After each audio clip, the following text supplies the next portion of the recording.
Hello, everyone, and welcome to the Content Marketing Institute's weekly webinar. I'm Stephanie Stahl, General Manager for CMI. So happy to have so many of you with us today. We've got a great discussion going today. We're going to talk about content performance and a way to supercharge it using SEO.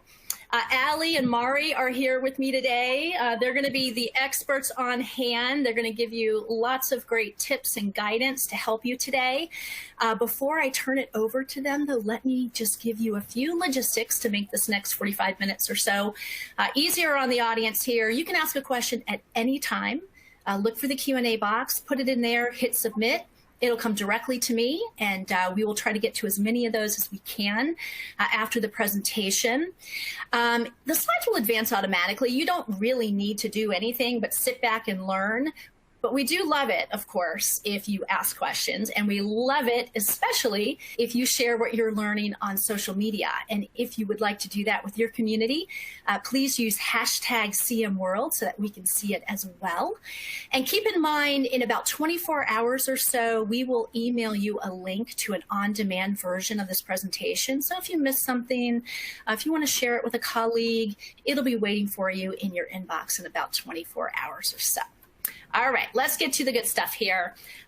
Ali Butani, who is Director of Brand at Conductor, and Mari Irby, who is SEO Success Manager at Conductor. They're both here. We're all on the East Coast today, but we know we're welcoming people from around the world. Ladies, it's so nice to have you here. I'm going to turn it over to you, and I'll join you in a little bit for some Q&A.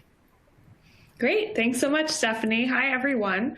I'm Ali Butani, as Stephanie had mentioned. I am the Director of Brand at Conductor, and I head up content and design.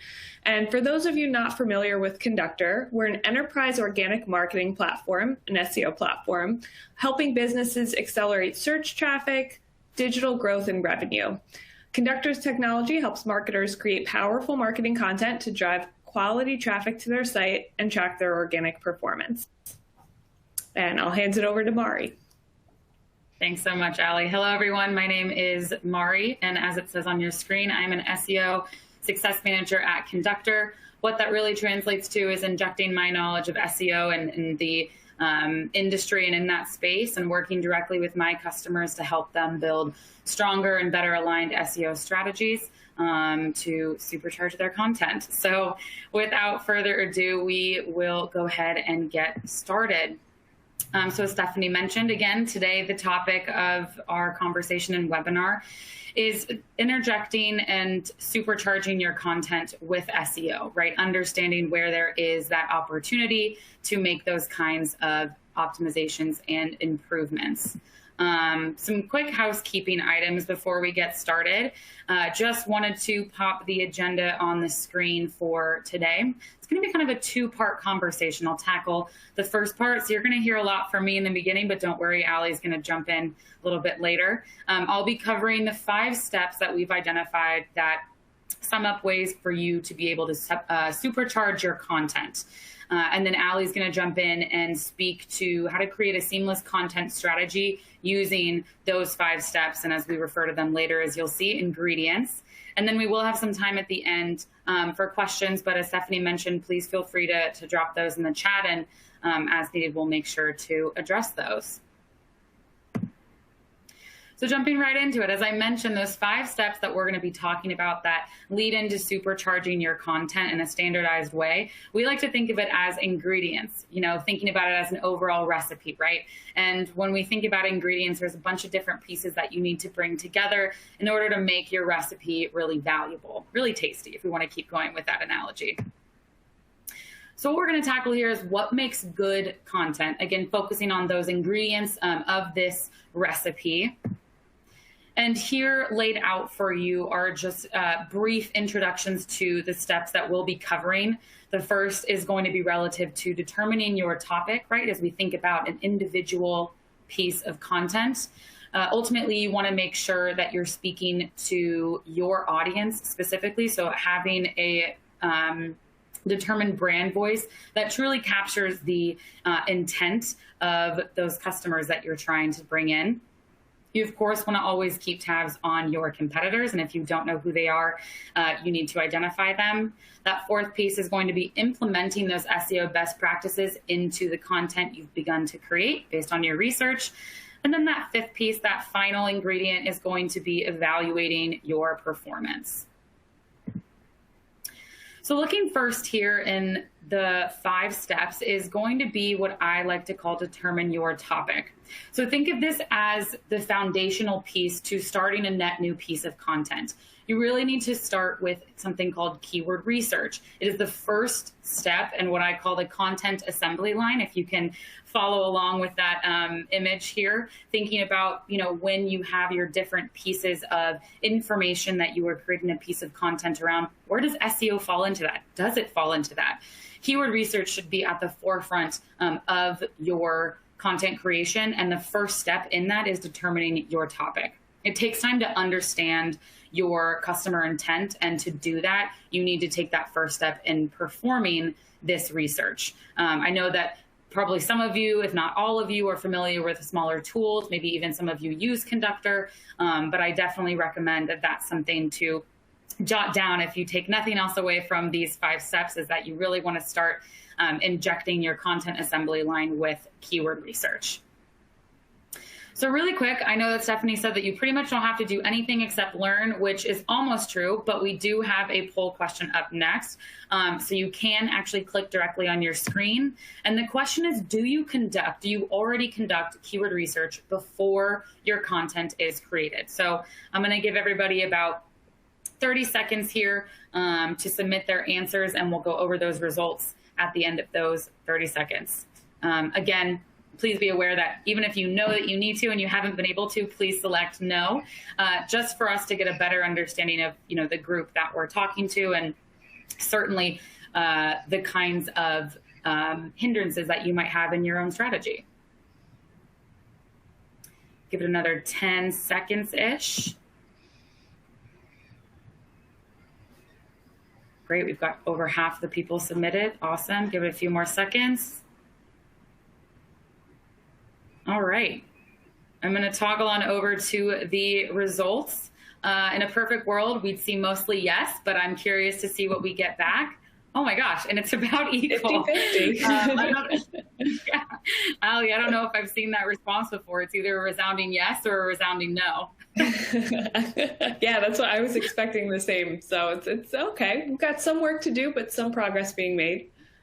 Yeah, absolutely. Well, this is great. For those of you already conducting keyword research, I'm sure you can speak to how valuable that is in creating the content that you publish or that you're a part of creating. For those who have not been able to or have not yet conducted keyword research before content creation, I think we'll be able to briefly touch on why that's a valuable component.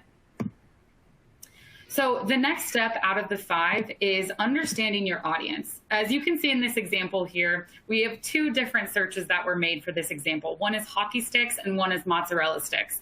As you might imagine, and as we know, those are 2 very different kinds of intents for searches. But as you can see, they also bring back very different results around who might be searching for them. And if you were maybe a Walmart and you actually did sell both of those products, it could be valuable to understand where there's overlap and where you need to totally specify the kinds of content to create for either product or either topic, rather. It's really important to understand your audience, because if you don't create the content that they're looking for, then who is your content really for, right? So you really need to take into account the kind of audiences that your topics bring, and making sure that you're writing it in a language that they would use to find it themselves. Up next, we have our 3rd step, and that is going to be identifying your competitors. So when we think about competition in SEO, and with most regards to digital marketing, there's many different verticals to consider. So you're going to see different competitors oftentimes across different verticals, even if you are covering those same verticals within one business. It's really important that you take the time to do the research when creating a piece of content for who's already showing up on the SERP, right? In either positions 1, maybe at the top of position 2, and where might we stack up? Something we have to consider is what's already on the SERP. things like result types, right? When we're used to seeing news carousels or people also ask or answer box, those might all be owned by different kinds of domains than you might originally think are your kinds of competitors. So doing the analysis and doing the research to determine who's really your competitor for a specific topic, because again, it might differ for any given topic, any given vertical. You really want to make sure to take the time to understand who owns the most of that space. In this example here, this is actually a screenshot from within Conductor from a demo account. But for obvious reasons, we leverage a feature that we call market share. And the reason being is it gives us a clear indication of where a lot of our competitors own that space, again, for a demo account. And so we can very easily see where we need to really go after a given domain or study their page to better understand what Google's determined is ranking well already. So we definitely want to make sure we're spending the time to focus in on the competitors for a given topic and not just think about it from the lens of our overall business. The fourth step is going to be implementing SEO best practices. Many of you are probably already familiar with the on-page SEO best practices relative to title tags, meta descriptions, and header tags. What's really great about these kinds of on-page elements is that there's something that can be easily standardized across your entire website. Think of how you might enjoy or engage on a website. If it's not structured well, you're not very interested. If it doesn't clearly state or help you understand what you can expect to find in that content, it's not going to be as valuable to you. So it's really important that you think of that same structure when you are creating a piece of content. That usually shakes down to these three main items in terms of, again, those on-page elements of SEO, which are things like the title tag. So that's going to be that first blue link that you see on a SERP. The meta description is going to be that brief description you see underneath that link. And while meta descriptions themselves are not ranking factors, meta descriptions feed into a better click-through rate, and click-through rates are ranking factors. So it is really imperative that, you might think, well, if a meta description is not a ranking factor, I don't need to worry about it. But the fact is it feeds into a better overall click-through rate, which is a better indicator to Google that your site is the correct one for a searcher's query. The third piece here is the header tag. So those are going to be like the different titles that you see when you land on a page itself. As these different arrows have pointed out, if you're following along, you can see where and how these are all a little bit different from each other, but ultimately very important to tying back to your overall theme and topic. That's why it's really imperative when we think back to step one, thinking about doing keyword research and really understanding the language and the terms that consumers are going to care about and that they're going to search for. You'd want your content to reflect that information as well. And finally, the fifth step is going to be in evaluating your performance, or the final ingredient, as I like to call it. It's no secret that within SEO space, showing ROI can prove to be very challenging, but it is really imperative to monitor the performance of content that you've either created net new using SEO best practices and implementing keyword research, or content that you've optimized for SEO. Because it's a long game and one that better serves your customer, it's going to better serve your business over time if you do the right thing in the beginning. And that, again, all starts with focusing on that keyword research and going along those 5 steps to focus on understanding your brand's audience, making sure that you understand your competitors, that you've implemented those SEO best practices to, again, reiterate your overall topic that you've researched so well. And then finally, to evaluate your performance over time to determine the kinds of changes that need to be made to better tailor to your customers, to better engage the right intent of those people that you are trying to sell for, gain a click from, gain a registration from, depending on what your conversions are. But again, it is very important to understand that all of that is fed into by first starting with SEO. And Allie, I'm going to kick it off to you to go ahead and get started. Perfect. Okay, so now Mari had run through a lot of the SEO ingredients that you might not currently be considering when you're creating your content. How does this all come together? So what we face with a lot of customers at Conductor and just generally is that people tend to look at SEO as something that happens after your content's created, kind of plugging it onto the end of your execution. You've written a blog post, you've written an ebook, let's SEO it. That's not the right approach. And we're here to give you kind of an ideal scenario on how to bake SEO into your content strategy and your content creation process in order to make more supercharged and robust content at the end of the day.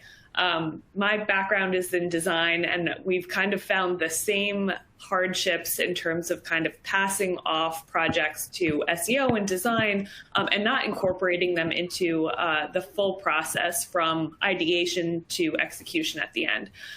So my portion of the presentation now is going to kind of dive into some of those best practices and successes that we've found kind of here at Conductor. All right, so what's next? These are the 3 pillars I'm going to speak to today. So setting your team up for success. What does your ideal content creation team look like? Getting creative, but staying organized. And review, measure, and refine. So setting your team up for success. Before even kicking off a project, it's really important to define your team, establish each member's contributions, and determine who your key stakeholders are for executing a piece of content. These are some recommendations from our end. SEOs, copywriters, and digital marketers are all really important to incorporate into any content creation process. It ensures that you are factoring in keyword research, competitive analysis, looking at all of these SEO elements as you're brainstorming your content topics and the format that it'll take place. And your digital marketer is going to help you establish those KPIs. What does the success metrics mean for a particular piece? And in purple here, I have your developer and your designer. These 2 roles are really dependent on the type of content that you're creating. So if you have something that's more of a blog post that is templated, you might not necessarily need to loop in your designer and your developer. But if you're creating something that like a net new page on your website or an interactive piece of content or an ebook, you'll definitely want to loop in these 2 roles as well from the beginning. Okay, and setting up your goals. So what you want to do is define your project goals from the beginning. Your goals can influence the shape that your content takes. So whether that is a blog post where you're looking to gain organic traffic or a gated asset where you're looking for leads, you want to think about the format that your content is taking at the beginning of the project rather than kind of in the middle or at the end to avoid a lot of additional obstacles that you'll have to hop through.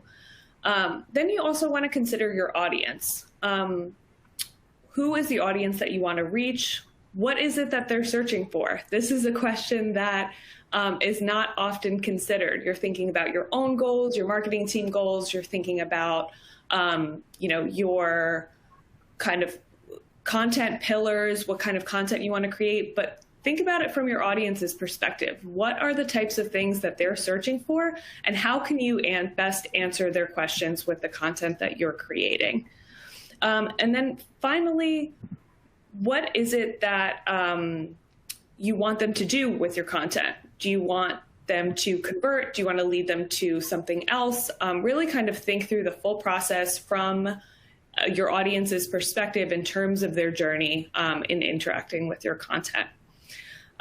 Document these objectives and then align them to your goals to help you measure your performance. And finally, the last step in this first pillar is hold a kickoff meeting. Now that you've defined your team and established your goals, it's time to get together to brief and scope your project.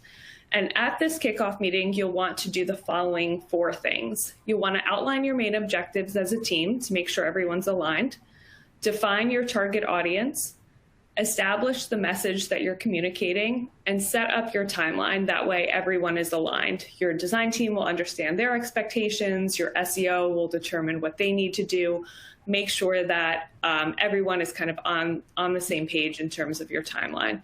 And at Conductor, we found that these meetings to be really helpful, both in recognizing potential roadblocks, if we have a scheduling conflict that pops up, but also in identifying areas of opportunity to kind of cross-promote content, to identify, if we are doing a blog post, do we have a related item we want to drive people to that's more of a robust gated asset.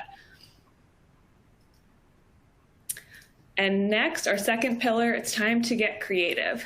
So the creative process starts with a good team brainstorm. It's one of the most important things that you can do in your content creation process. And you'll notice an immediate difference in the level of creativity your projects have by running a brainstorm at the beginning and incorporating those key stakeholders into the brainstorming process. So the formula for a good brainstorm involves sharing a briefing document in advance, allowing people to understand what topic you're thinking about, a lot of background information. That way they can review, digest, and kind of think up ideas on their own before coming to the brainstorm. Setting up some space for creativity. We've all been fairly or fully remote for about 1.5 years now, but that doesn't mean that you can't get creative with tools like Zoom and other kind of online whiteboard tools in order for you guys to set up mood boards, bring in ideas, and replicate that in-person brainstorming kind of a whiteboard and sticky note experience online.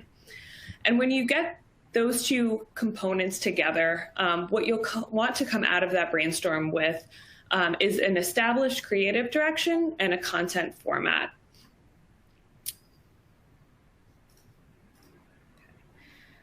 And the next step within the creative process is putting together your content brief.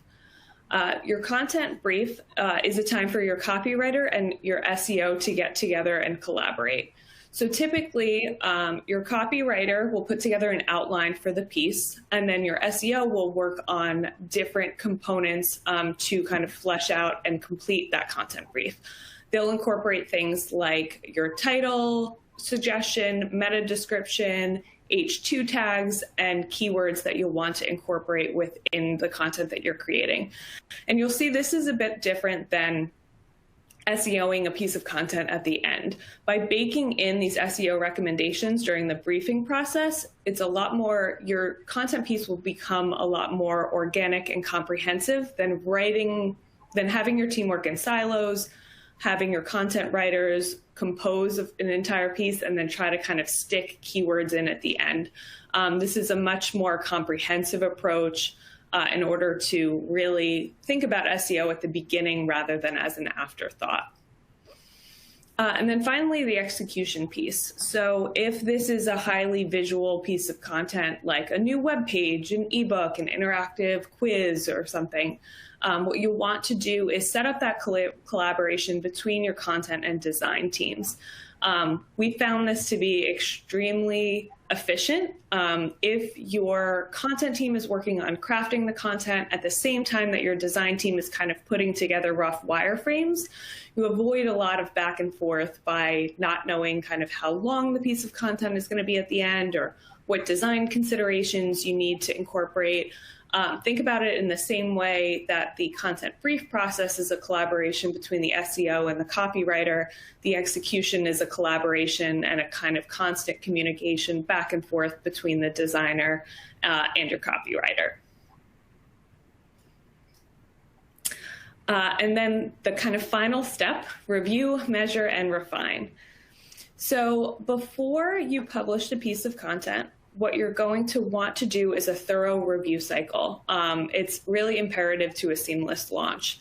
And what a lot of you might be doing right now is a thorough copywriting review. So maybe you have a copywriter reviewing your process, but you don't necessarily have a designer or an SEO or a digital marketer with kind of a second set of eyes on it. For interactive content like websites, what you want to do is set up a staging site. So this will allow you to preview your live content, make any kind of design adjustments before you actually publish live. Then you'll obviously want to do your copy edit. We always recommend enlisting someone other than the copywriter who composed the content for a fresh set of eyes. You want to bring in your design team for a design review, making sure that your content is rendering properly on desktop, mobile, and testing in a variety of browsers. And then finally, this is the kind of new piece for a lot of people, but having an SEO review. This ensures that you're not missing any of those kind of core SEO best practices. You're not missing a meta description that'll affect the way that you rank. The H tags are properly implemented, and your keywords are incorporated into the piece of content properly. So it's always good to have that kind of SEO set of eyes on your piece of content before you go live. And once all of that is complete, press publish and move on to the next phase, which is measurement. So for the measurement phase, what you want to do is revisit those goals that you established in your original kickoff meeting with your team, and benchmark your performance. This might mean benchmarking your performance against past pieces of content that are similar, to see how they're performing against your own kind of previous pieces of content, or it might mean benchmarking against your competitors. If you've identified a number of keywords that you're hoping to rank for, you'll want to see how your content is performing against your competitors, or kind of how you're ranking for those keywords. And it's not just about kind of keyword performance or SERP rankings. There are a lot of other ways to measure success in terms of content and SEO success. And some of those wins might be things like winning an answer box. So you'll want to make sure that the measurement component, you loop your SEO and SEO team in, and are identifying other wins outside of, like I mentioned, those organic performances, lead conversions, and things of that nature.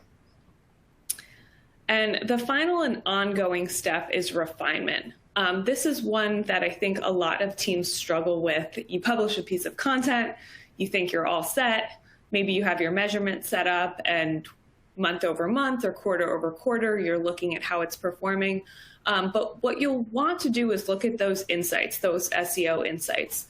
Are the keywords that you were previously ranking for dropping off? Have you lost an answer box that you maybe had in the beginning of when the piece was published?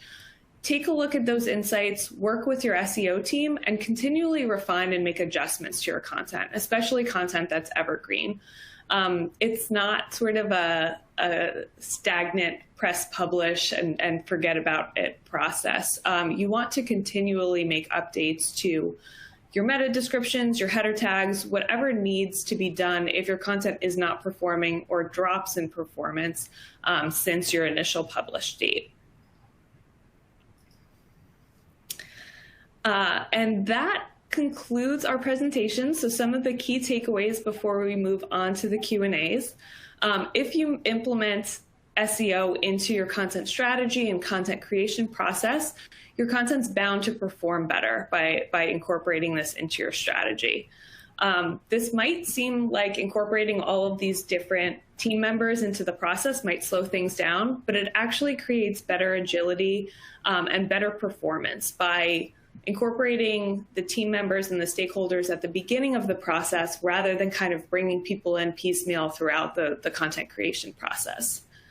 SEO needs to be a key pillar of your content, optimizing its reach and its performance. Without SEO, you won't be able to kind of adequately target the right keywords, think about what your audience is searching for, and really answer those questions that they're looking for.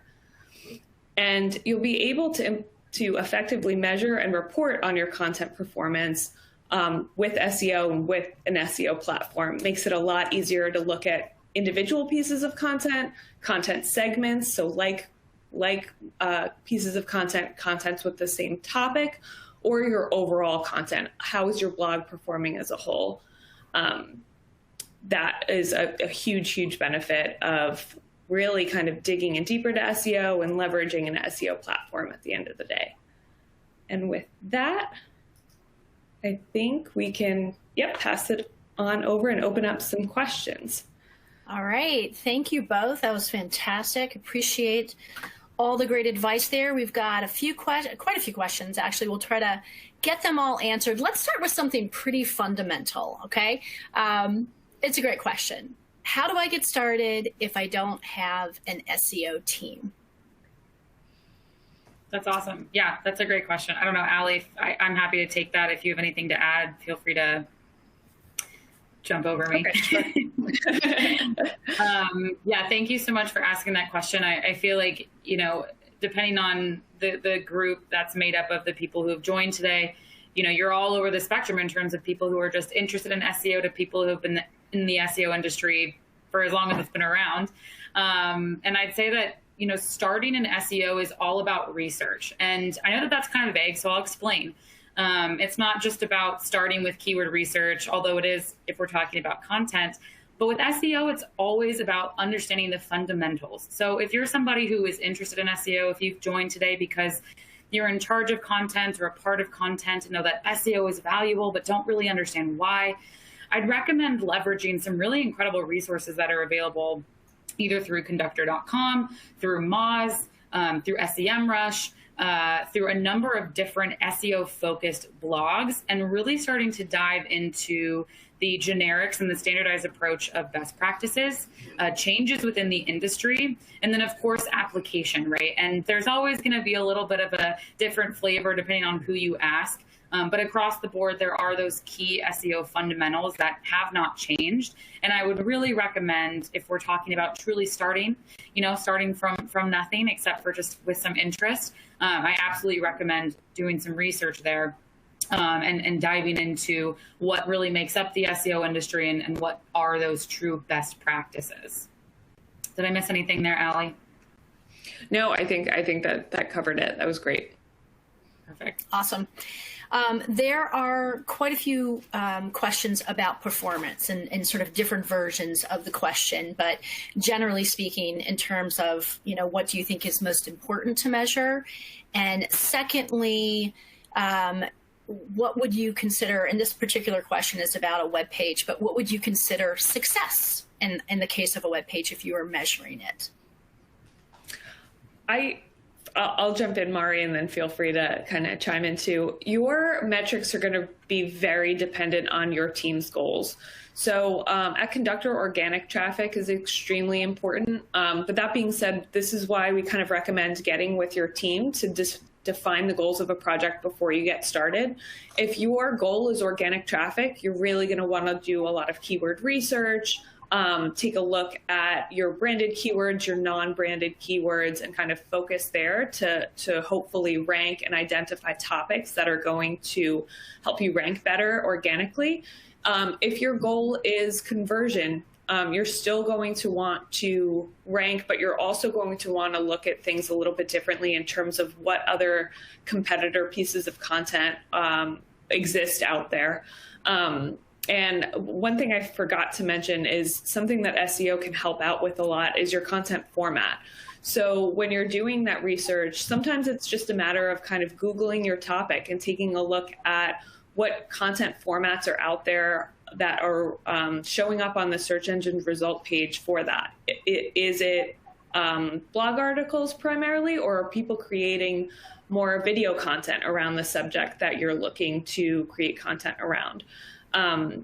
So I think it largely depends on kind of what your team's goals are and what your goal for kind of an individual piece of content is. Excellent.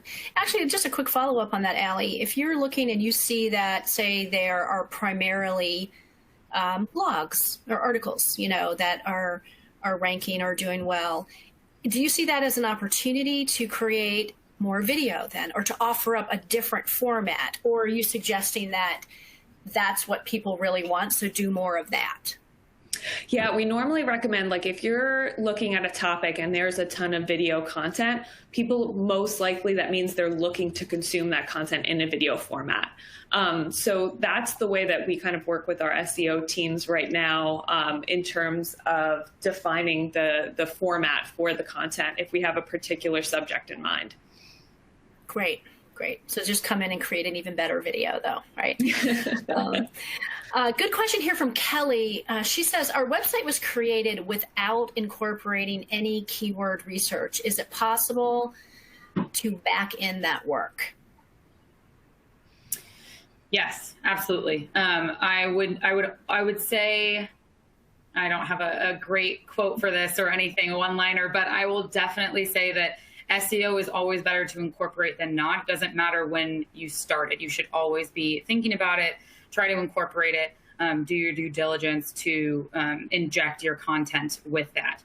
That said, when we mentioned in this presentation that, again, SEO is a bit of a long game. So it's not one of those things where you can expect to say, well, I changed this one title tag, on a website that has thousands of pages. Reasonably, you can expect that to make a huge movement, but think about it at scale, right? If you're somebody or a website that hadn't injected best practices for even just those 3 on-page elements that I mentioned before, title tag, description, and headers, you could go across your site, do a quick audit to determine, wow, I actually do really need to fill in this header, or I really need to better align this title tag to the actual topic of this page, right? You could very quickly tackle very basic on-page SEO best practices. And from there, you kind of just go into the snowball effect. What else can I change? It feels like detective work, at least for me. I kind of geek out on that sometimes. What else can I fix? What else is there? And that's why, kind of tying back to that first question that was asked about where do we start, it all kind of stems back to figuring out what's going on in the industry and some of those key elements that have never changed and some of those that might help you with that edge. So it is never too late. You should always, always, always, invigorate your content with SEO best practices. And I would definitely say to get started if you haven't already. Great. Any thoughts too on, how often you should review older content that may be performing okay, but could be performing better? Is there any sort of formula that you like to use? Well, unfortunately, there's not a strict formula that I use in having that conversation, just because it's a little bit based on your industry and the kind of content that you've created. And I think, Ali, you'll kind of layer over the top on this as well. But there certainly is a way to build that into your own content calendar, right? To say this piece of content was written for fall of 2020. We're approaching fall of 2021. We should know that this should be top of mind for us if it is something that will be either just for a year-by-year basis or evergreen, meaning it's going to last us a long time. Yeah, this isn't perfect for like every company, but Conductor, this might be a little bit intense for some others, but since we're an SEO company, we sort of do a content audit and assess things quarter over quarter in terms of looking back at our performance and establishing our content strategy for the upcoming quarter with our SEO strategy. So if we see that you can see really kind of very clearly from a content audit or an SEO content audit, which pages are performing really well, which pages have dropped significantly. That being said, I think there's having kind of a documentation of some evergreen content that you want to kind of continually update and perform and rank for. You can certainly do that. But the quarterly audit for us really helps us identify some old content that may still be performing fairly well, but we can kind of low-hanging fruit that we can optimize to get even more eyeballs on it. Fabulous. Anakin brings up a concern that I think a lot of people have, depending on where they're getting their guidance from within their organization, but essentially talks about the idea of keyword stuffing just to get traffic and ranking. But the concern is that the content may not be aligned with brand and tone and voice and really be high quality. So what is your advice to people who think, let's just get the traffic, let's stuff it with keywords, who cares if the content's good?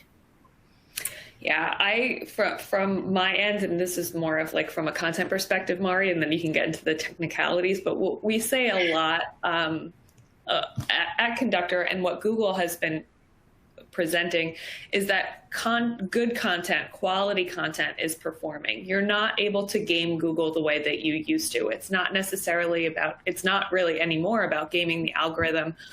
They're really good at identifying good, helpful, relevant content and elevating that to the top of the SERP. So keyword stuffing is not going to work the way it did 5-10 years ago. It's not going to get you to win automatically.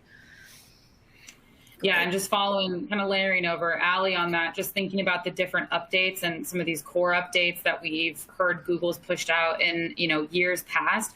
One of them has been this component of that truly valuable content. People use the expression like, well, I just want to get quick traffic, as you mentioned, Stephanie, so I'm going to keyword stuff. Well, I'm going to tell you right now, that doesn't guarantee any traffic because Google has figured out and deduped that. So they know what that looks like. I wish I had the crystal magic ball to tell you what the pure magic number was for a specific keyword, but nobody does. And so your best bet is to always just create your content as close as you can, align it with your brand's voice and your consumer's voice. And that's why the keyword research is valuable, right? Which is truly just throwing in the topic of a piece of content that you want to write about. If you don't even have a keyword research tool, you can simply use Google. They use something called latent semantic indexing. So if your search is even remotely applicable to something else that's popular or something else that pulls results, Google will populate that for you. So you can very quickly understand, oh, weird. There's nothing that actually perfectly matches the search that I just looked up. That must mean people aren't searching it that way. And that's a really basic way to go about keyword research. It's unfortunately a little tedious, but I know not everybody has access to keyword research tools. And so that would be like my bare bones recommendation, to get started there. But certainly keyword stuffing is one of those black hat SEO tactics that Google has long since addressed in terms of, devaluing in the SERP. So definitely don't recommend that. Great. All right. And I think you just answered Andrew's question. So let's move on to Stephen's question. When creating SEO optimized content, should you focus on one key phrase or term, or is it possible to boost your results for related terms in the same piece of content? Yeah, absolutely. I'll tackle this, Allie, and then feel free to chime in as well. Something that I just mentioned, and I realized I must have answered somebody else's question, so thanks for monitoring that, Stephanie. The thing that I mentioned before about how Google search works, called latent semantic indexing. If we take the example of we looked up a lug nut wrench and a tire, right? Google might try and map back and say, what are they actually looking for? Oh, how to change a tire. And so they'll produce results relative to, it will include in the content words like lug nut wrench and tire in the same search to tell you, oh, right, that's what I'm looking for, if you didn't know exactly what you had to search, right? So I always recommend having one, maybe two, but then it kind of takes away from the definition of primary. One primary keyword or topic that you leverage as your overall theme for a piece of content. You can leverage a handful of different, what we call secondary keywords and into tertiary keywords to support your content. Something I recommend not doing is saying, let's say we have a keyword that's worth 1,000 monthly search volume, or it has rather 1,000 monthly search volume. Your secondary keywords ideally wouldn't have as much as that, because then what you're starting to do is really go after two bigger points, and you're not really specializing on that one topic. So at least depending on the size or how long a piece of content is, you want to pick that primary piece of that primary topic, and then focus on your secondary keywords to be supplemental, meaning that they're relative, maybe not the exact same to that original topic. And what that will serve you is a more well-rounded piece of content. And so certainly something that you can continue to build off of as interest or search intent changes. Anything I missed there, Allie? No, that was fantastic. I was actually going to say our kind of best practice on the marketing team is to make sure we're not targeting any more than 4 keywords for a particular piece, really having that primary and then the secondary, tertiary supporting keywords. One small anecdote that happened to us this week, we were doing some keyword research and kind of content research for a particular topic. And we were really looking at this one competitive keyword that we wanted to rank for. And in doing research, we found another keyword similar to the primary one we were thinking about that had a very similar monthly search volume that would be a lot easier for us to win. So we just sort of pivoted from that preliminary, really short keyword to, again, the related one with the same amount of search volume that our competitors weren't ranking for, and kind of adjusted our strategy there. So as Mari said, a fantastic kind of focus on one primary, a few secondary supporting ones, but you definitely don't want to be targeting multiple keywords for one piece of content. You're going to end up sort of diverting your attention in too many directions. Great. That's great advice. And I know the follow-up questions that we're going to see too are, you said 4, which is great. Does it matter how long the content is? Would you give the same advice for a short piece of content that you would for a long piece of content? You know, what we end up doing when we're doing keyword research from our kind of marketing team perspective is looking at the length of the content that is ranking well for those keywords. So it's sort of dependent on what is ranking really well. If there is an article that's very complex and it's around 1,500 or 2,000 words, odds are, or if multiple articles that are ranking on the top of the SERP are long format, you're going to want to have a long format article because Google is determining that the length is needed in order to kind of answer that question adequately. Great, great. Okay, Monica wants to know, how important is it to add tags to content photos? That's a good question. There's a lot of it depends coming out of my mouth, I know right now. But certainly when you think about like your business and where you can expect to see yourself have a lot of that prowess, if that's a key component of your business, if you're constantly adding images, it's definitely important. Alt tags are definitely a bit of a nuanced SEO best practice, right? And making sure that they're optimized in the correct manner. But if done so, right, and thinking about the new ADA compliance that has recently come out in recent years, it is really imperative that there are those tags for both from both the angle of inclusivity, of course, and then also on the SEO angle, which is to just simply say that nobody wants to read, you know, a bunch of letters, a couple numbers, underscores, etc. The same can be said for URLs, by the way. You'll want to make sure that your titles are, or your tags rather, excuse me, for images, so your alt tags, are descriptive of the image itself. So you can add value by implementing alt tags, a good structure of alt tags for any of the images that you post on your site or have rather listed on your site. Great. Okay, let's see. Valda wants to know, what's your advice to avoid duplicate content dinging, getting dinged by Google basically for the duplicate content if you have multiple websites globally that often repeat the same or similar content? Well, there's two pieces there that I've heard. Yeah. So the globally, this is going to be a conversation probably for something different, maybe another webinar someday. But implementing hreflang tags. If that sounds unfamiliar to you and you help with a global site, please do some research on that, look that up, find us on LinkedIn. We're happy to send you some resources, but that's definitely one component of minimizing duplication across a global site. At a basic level, to minimize duplication, my absolute go-tos every single time the conversation starts is what I call consolidation, or implementing something called a canonical tag.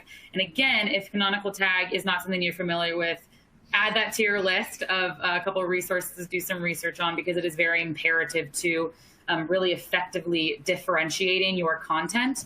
And when we think about differentiation and consolidation, those are the two key components to keep yourself from duplicating content on your site. So thinking with that in mind, if you're creating a piece of content and there's something even remotely or similar enough, make sure that it's really going to add value. If you're creating a new piece of content, would it just better suit to optimize a formerly existing piece of content? That's some of the questions you have to ask yourself, right? Not just to create content, because what value does that bring? And as we've discussed previously, if it doesn't add value, Google's going to be quick to say, and move on, right? So it's just something to kind of keep in mind.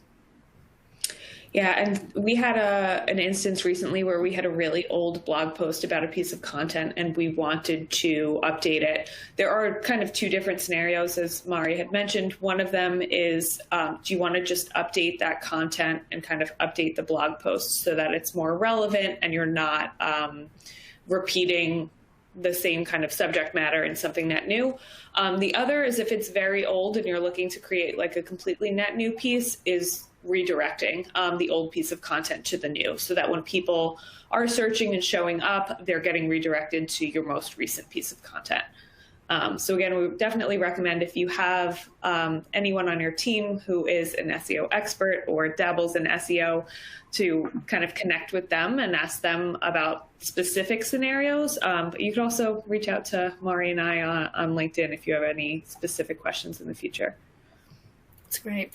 That's a tactic we employ here at CMI. You know, we will update an older piece of content that, you know, especially the highly popular ones that need to be updated, but we refer the old piece to the new piece. So the old piece is still there, but we refer it to the updated piece. So it's great.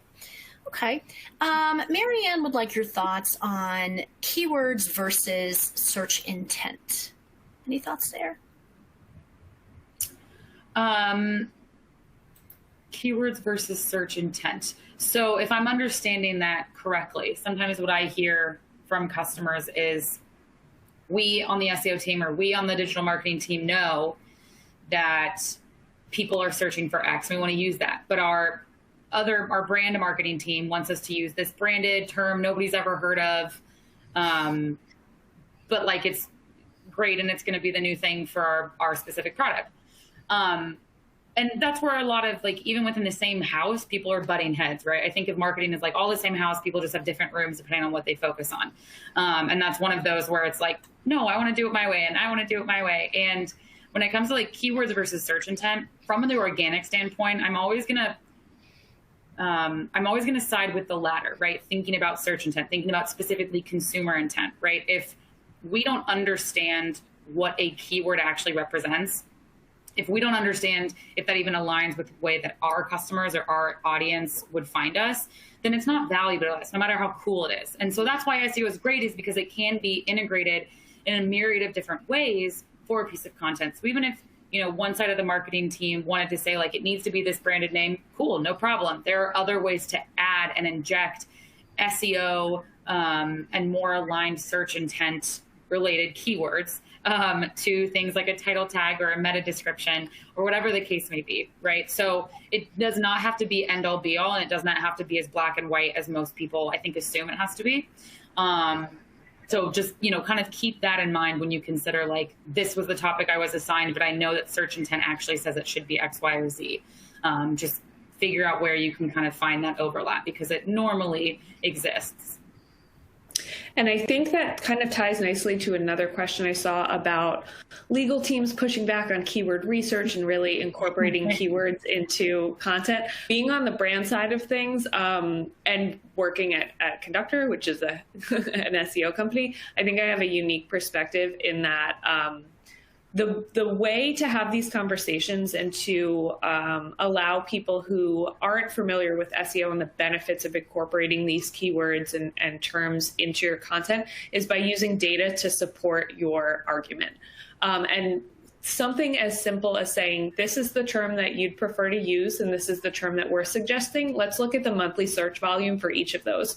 And oftentimes there will be a dramatically enormous difference between the keyword that your SEO is recommending and the keyword that your legal team or your brand team is recommending you use, or not even a keyword, but like Mari had mentioned, that branded term, that is not a term that your audience is searching for. So it's a matter of, you have the opportunity to get in front of X amount of people per month or 10. And oftentimes it's a huge difference. And just kind of distilling that data into a slide, an email, I think really helps facilitate that conversation. It's not that you can't use those terms in your content. It's just that you also need to incorporate the terms that people are actually searching for that will help you rank and get found by your audience that you're automatically kind of creating that content for to begin with. Great. I was just about to ask you that question, so thank you, Allie, for seeing that. That's great. And so that's great advice for anybody in sort of a specific industry, right, with some clear terminology for that industry.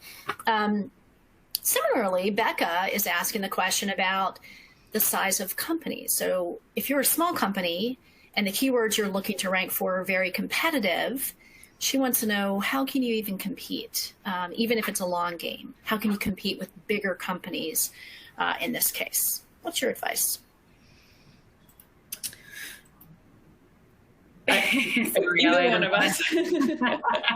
I would just say, to quickly reiterate, yeah, I mean, that's a space that a lot of companies find themselves in. You've got some big dogs in the space, as I often refer to them, and you're competing for these really high MSV keywords. What's really great about doing keyword research is that oftentimes what you discover is that there are things like long tail keywords, meaning more than 2 to 3 actual words in that search. And so what that does is help better align you with what specifically a consumer searches for, right? If we know that something like car insurance is really competitive, what might be valuable is, how can I rate different car insurances? That's a long tail keyword. That is a question. So it does imply a specific kind of content, right? It would ideally answer that question. And I don't want to get too in the weeds there. But when you search for something like car insurance or doing the keyword research for that, you're automatically going to see other related terms. And often lower MSV, longer tail keywords do have a higher conversion rate within keyword research, right? Or excuse me, within SEO. So performing that keyword research is really valuable. It's definitely a bit of that long game because you're injecting your content with more and more smaller MSV keywords, but ultimately still targeting that overall topic, right, of car insurance in that example. And that really ties back to that latent semantic indexing that I was referring to before, is that Google is smart enough to understand what you're pointing at. But for a consumer who's searching for that kind of information, it's going to direct them to the right place. Yeah, excellent. That's exactly what I was going to mention, just not going after those super high MSV keywords if you're a smaller competitor. What Mari had mentioned about kind of the smaller MSV ones have higher conversion rates. It's a better strategy as if you're just starting out. Great. Okay, we've got 3 minutes. I'm going to try to get to 3 more questions. Let's do it. Okay, you ready? Let's see. Katie wants to know, any SEO guidelines around when to retire content? When are you better off removing it from the site completely?